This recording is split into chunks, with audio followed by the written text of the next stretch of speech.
안녕하세요. 저는 30대 직장인입니다. 저에겐 소중한 아빠, 엄마, 그리고 오빠가 있습니다. 저는 혼자 대구라는 도시에 와서 일을 하고 있으며 저를 제외한 가족들은 제주도에서 귤농장을 운영하고 있습니다. 정확히는 아빠와 엄마가 귤농장 일을 맡아서 하고 계시고 오빠는 자그맣게 제주도 관광객들을 위한 숙소를 운영하는 일을 하고 있습니다.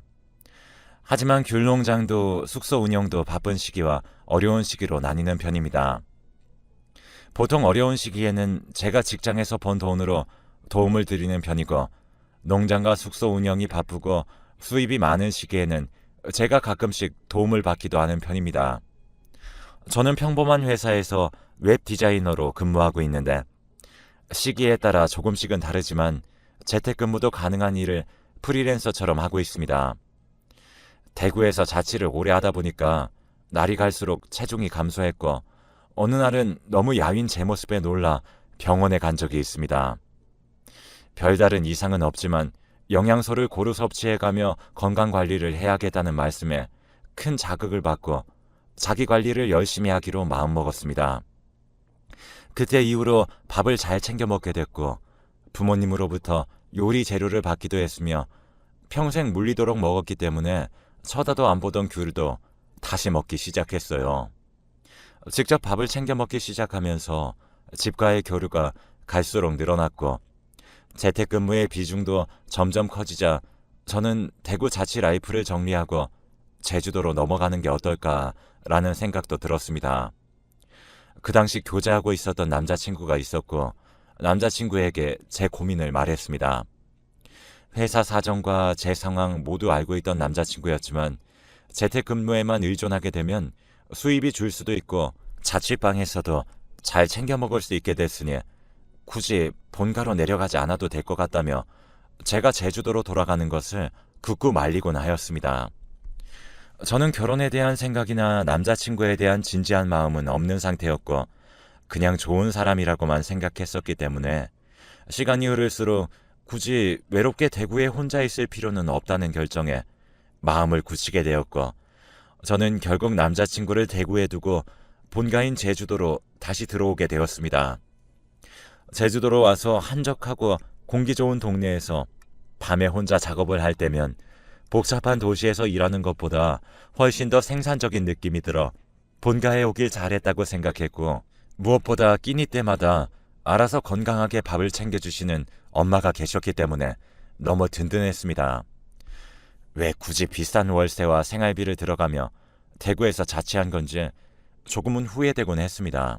하지만 과거로 돌아가도 같은 선택을 할 것이라고 생각하며 위안을 얻었습니다. 제주도에서의 생활은 조금은 심심한 것 같기도 하였지만 재택근무를 하는 입장에서 생활비도 절약되고 부모님이 때마다 차려주시는 건강한 식단도 챙기며 더할 나위 없이 좋은 환경이었습니다. 제주도에서 삶은 정말 문제가 없었습니다. 그러던 어느 날 제가 대구에 두고 온 저의 남자친구가 갑자기 제주도에 놀러 올 겸 저를 보겠다고 했고 저는 가볍고 반가운 마음으로 알겠다고 했습니다.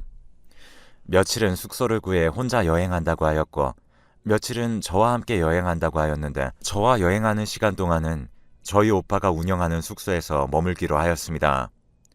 어느덧 남자친구가 제주도에 와서 함께 데이트하는 날이 되었고 바다도 가고 맛집도 갔으며 숙소에서 야식도 시켜 먹고 즐거운 시간을 함께 보냈습니다.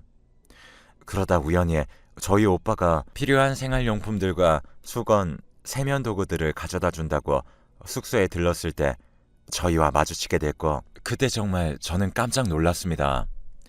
저희 오빠와 남자친구가 구면인 듯이 서로 놀라는 모습을 보았습니다.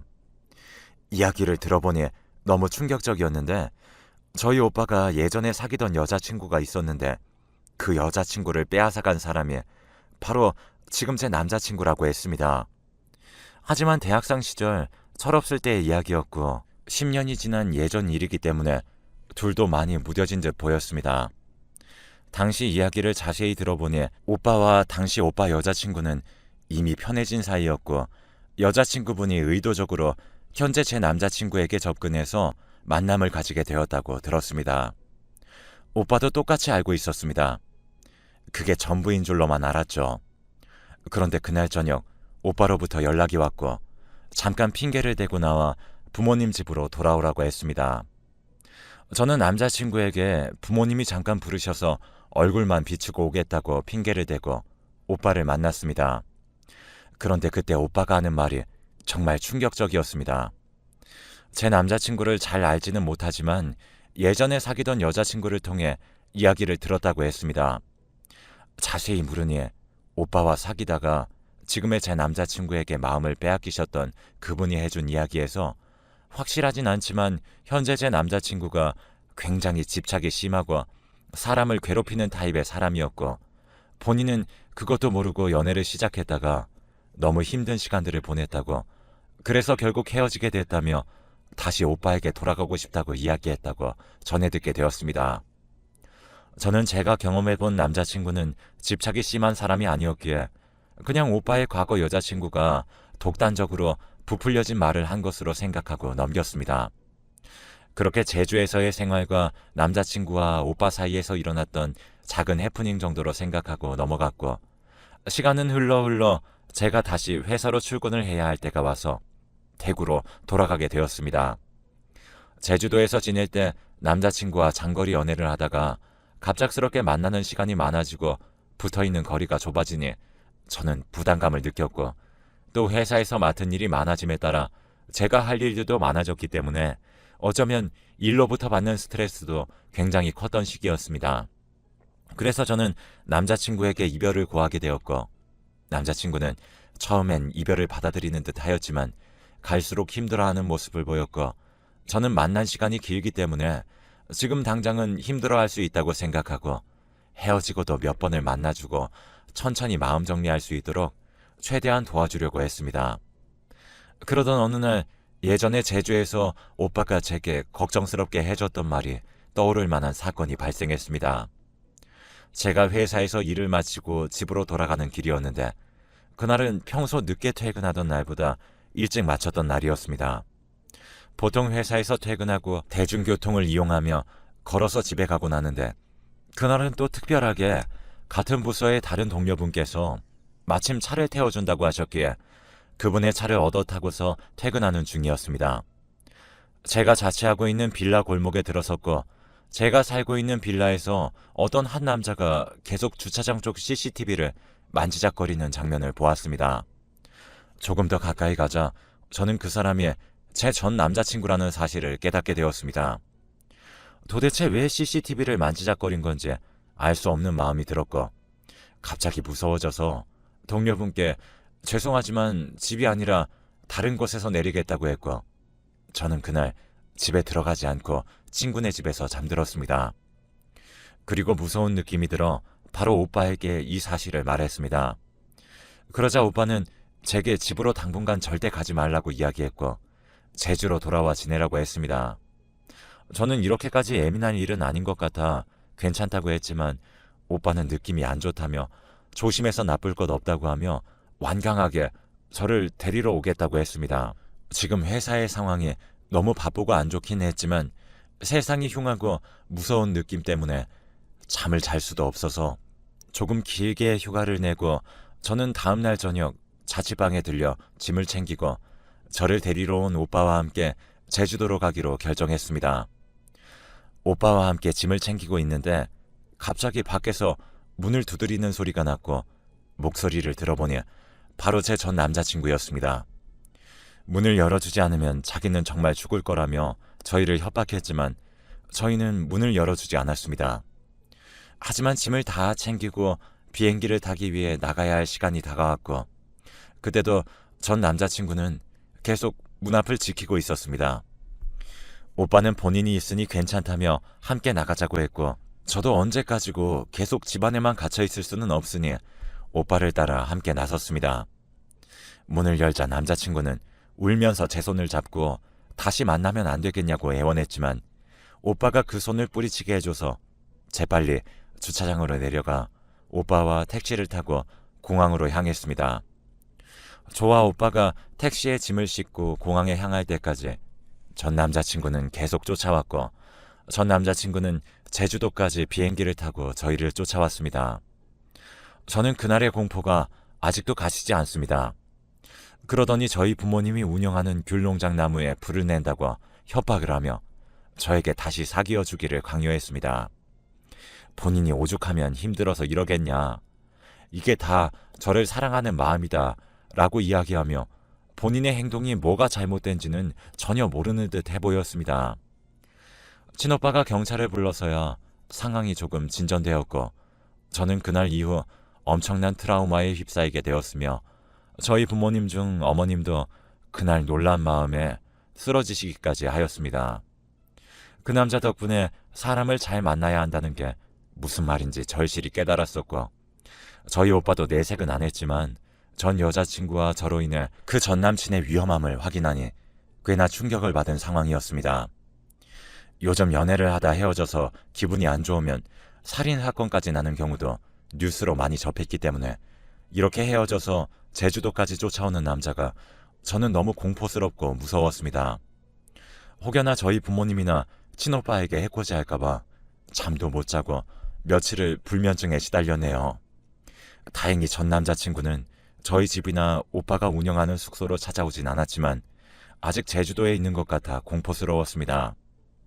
저는 가족들의 성화로 인해 아예 제주도로 내려오게 되었고 다니던 회사도 결국 정리하고 제주도에서 새롭게 일자리를 구하게 되었습니다.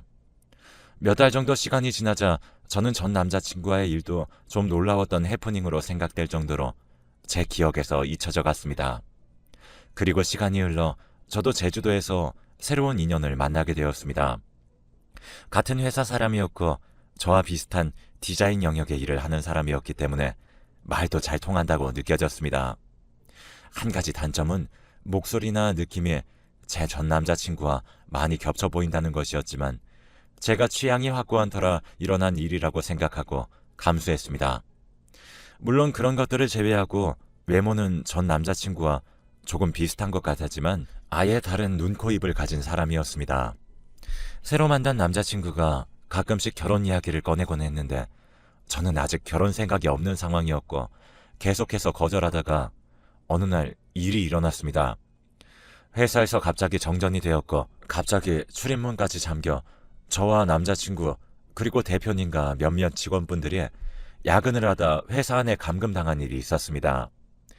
정전이 되어 정말 아무것도 보이지 않았고 제가 폐쇄공포증이 조금 있고 어두운 공간을 별로 좋아하지 않았던 터라 너무 괴로워했는데 그 시간이 길어져서 호흡곤란까지 겪게 되었습니다.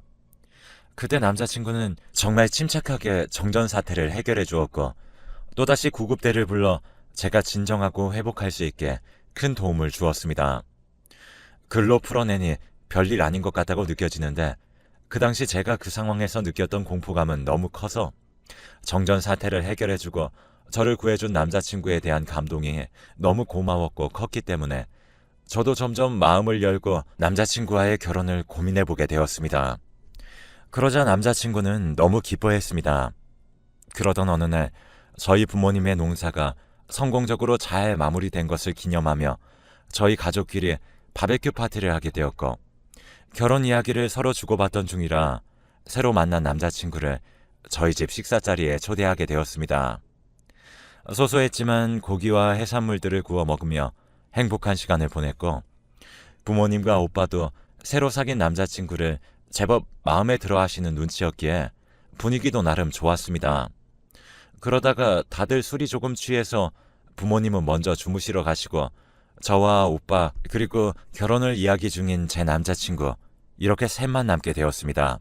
밤이 되니 바베큐장은 조금 쌀쌀하게 느껴져서 집안에서 술을 조금 더 마시기로 하고 부모님 집은 부모님이 주무시고 계셔서 곤란할 것 같으니 저희 오빠가 운영하는 숙소가 마침 비어서 거기서 마시기로 결정했습니다. 저희 셋 다 모두 술을 먹은 상황이었기 때문에 택시를 타고 이동했습니다.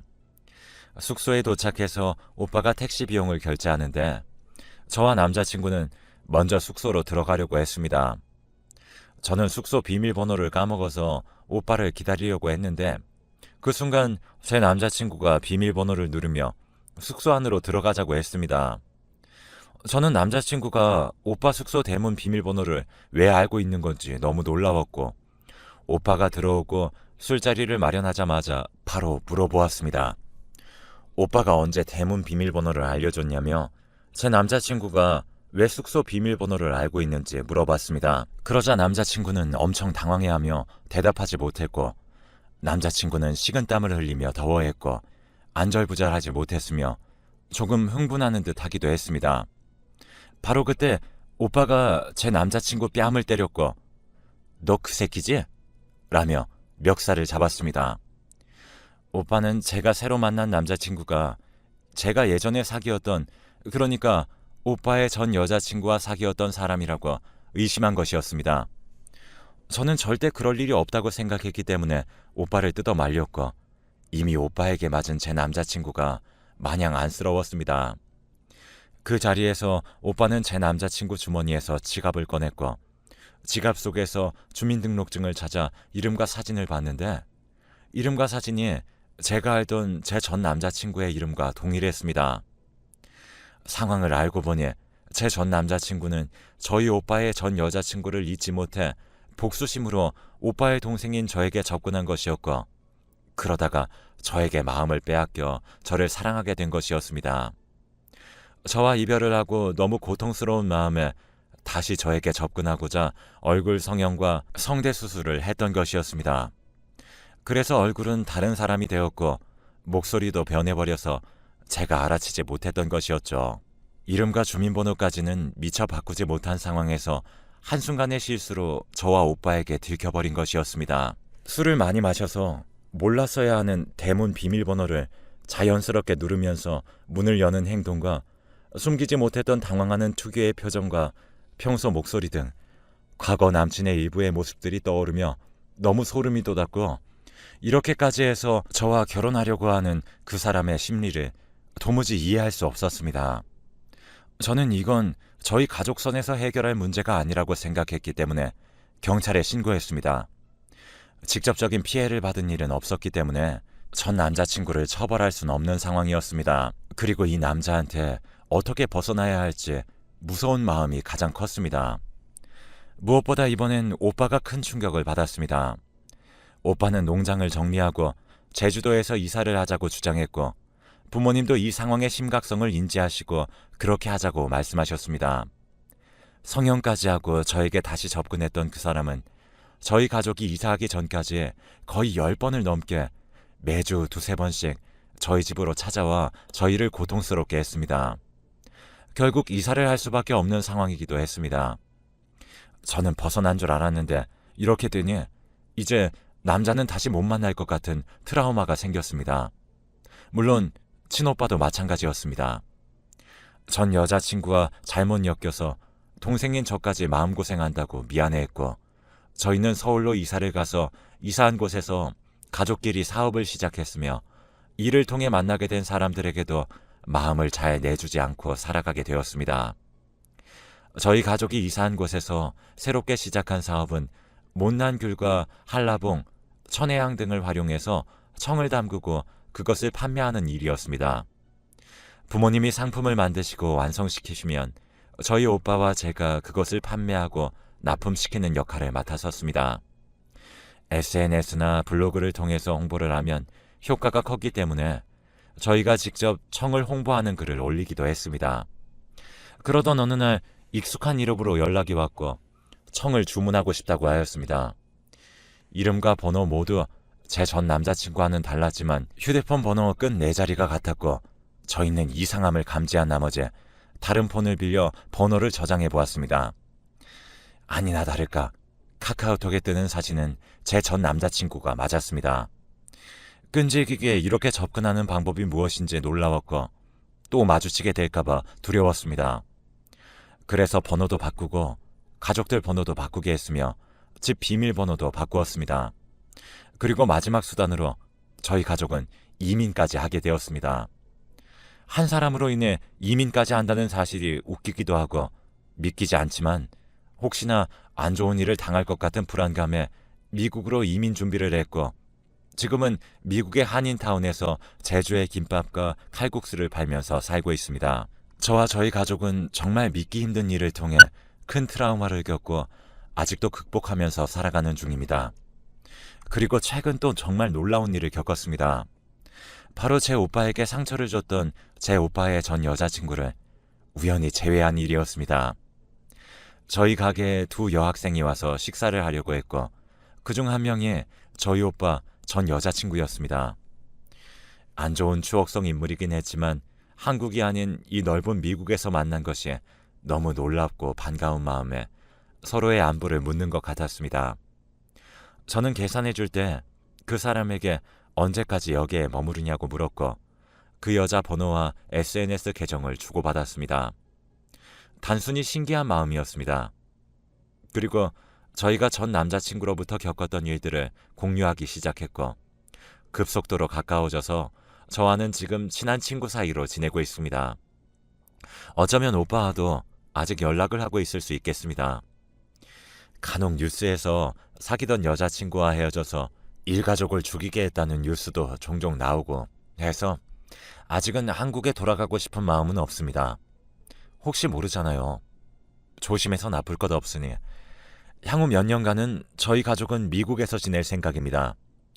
제주도에서만 살다 외국에 오니 모든 것이 신기하고 미국 음식도 맛있어서 제2의 인생을 사는 기분이 드네요. 이제 놀랍고 괴로운 일들 없이 정말 행복했으면 좋겠습니다. 다들 행복하고 평탄한 일들만 겪으시길 바랍니다. 그리고